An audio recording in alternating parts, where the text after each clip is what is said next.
Hi folks, how are you doing? I recently bought a Grand Cherokee 2012 3.6 liter, the same car.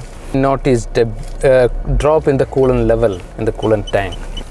Though it was very negligible, still it's not a good sign. So I decided to get it checked. I consulted a couple of garage guys. Couldn't find any coolant on the floor or in the engine cabin area or anywhere.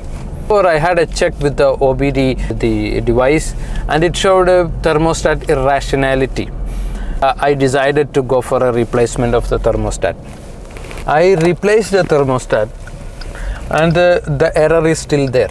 The mechanic advised me to replace the coolant temperature sensor. That particular mechanic, he was not a Jeep specialist. We couldn't locate where the coolant temperature sensor is. So we started looking in and around the cabin engine area, but we couldn't find. Finally, but fortunately, luckily he found a red dried up coolant just below the oil filter.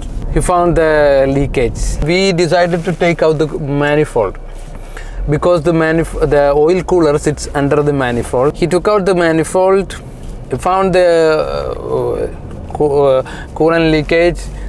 There was a crack in the oil cooler body. I replaced the oil cooler. Oil temperature sensor and the coolant temperature sensor both is attached to this oil cooler. So this is the mechanic, Mr. Sunil. He found the issue. Star Garage, Ajman. Okay, thanks for watching. I hope this could be a helpful tip for you.